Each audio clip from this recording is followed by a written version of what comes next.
ओम नमो भगवते वासुदेवाय।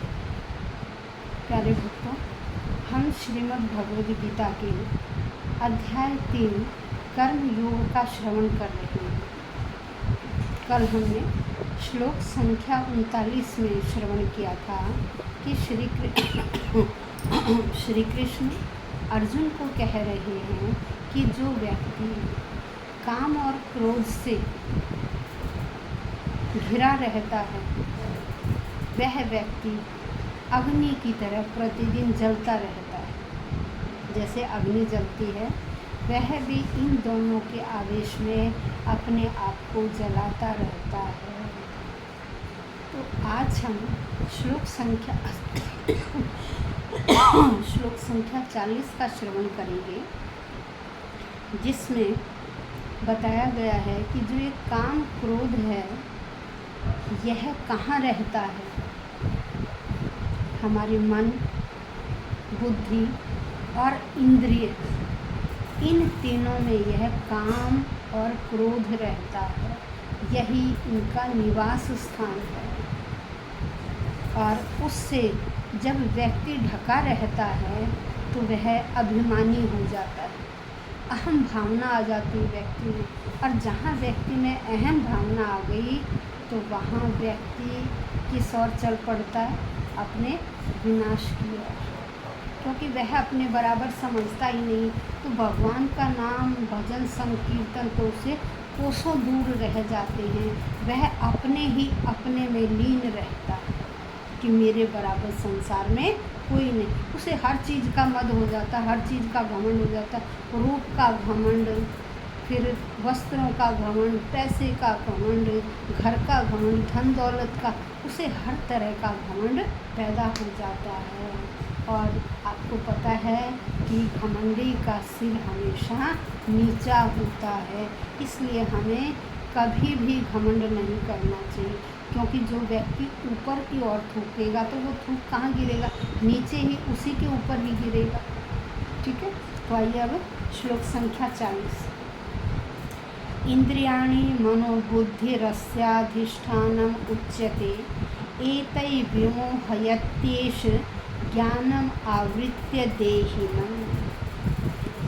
अब शब्दशः अनुवाद पर चलते हैं।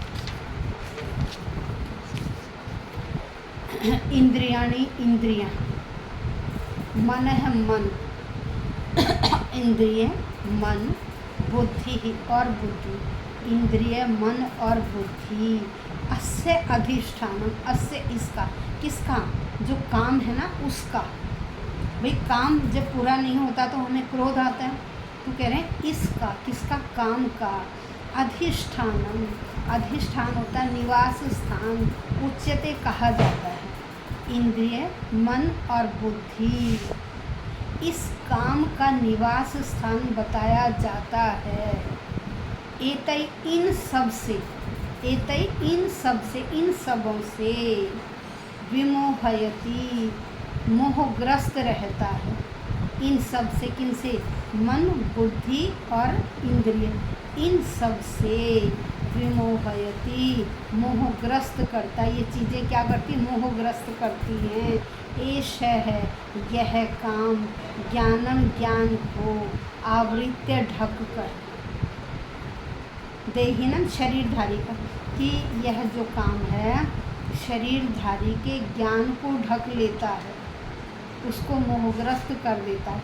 किस तीन से, इंद्रिय, मन और बुद्धि, ये तीनों उस व्यक्ति के, किसको, ज्ञान को ढक लेती हैं। क्या करती हैं, ज्ञान को ढक लेती हैं।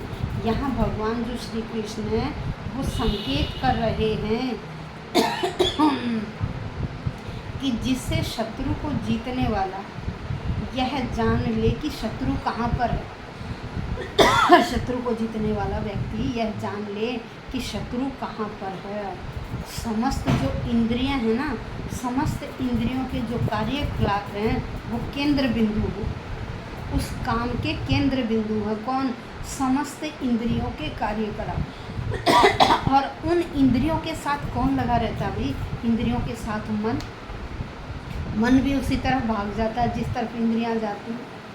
तो क्या है जब हम इंद्रियों के बारे में सुनते हैं तो मन भी क्या करता है, इंद्रिय तृप्ति के लिए पीछे पीछे भाग लेता है, तो वह उन भावों का क्या बन जाता है, आगार बन जाता है।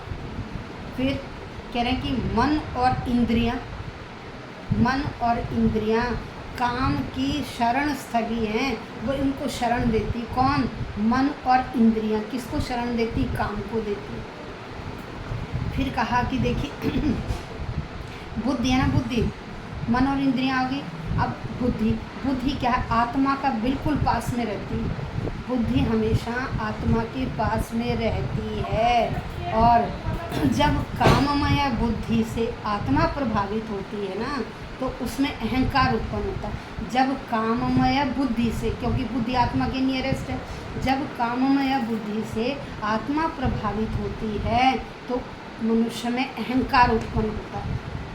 और फिर क्या है कि जब अहंकार उत्पन्न हो जाता है तो मन और इंद्रियों से बुद्धि तादात्म्य, मतलब आपस में एक दूसरे से संबंध बना लेते हैं। मन और इंद्रियों से भी बुद्धि क्या करती है, संबंध बना लेती है। और आत्मा को फिर क्या है, भौतिक इंद्रियों का सुख भोगने की लत पड़ जाती है। भाई जब अहंकार आ गया, बुद्धि भी साथ लग ली, बुद्धि, मन और इंद्रियां जब सारे साथ हो गए तो वो आत्मा को घेर लेते हैं और आत्मा भी फिर उन्हीं की तरफ चल पड़ती। तो आत्मा को उन भोगों की लत पड़ जाती है। उससे क्या होता है कि व्यक्ति, सांसारिक व्यक्ति क्या सोचता है, यही सब कुछ है भाई, उनमें उसको सुख की प्रतीति होती है तो वह क्या सोचता है कि यही सब कुछ है, यही वास्तविक सुख है। और जबकि यह वास्तविक सुख नहीं है, यह क्या है, मिथ्या सुख है।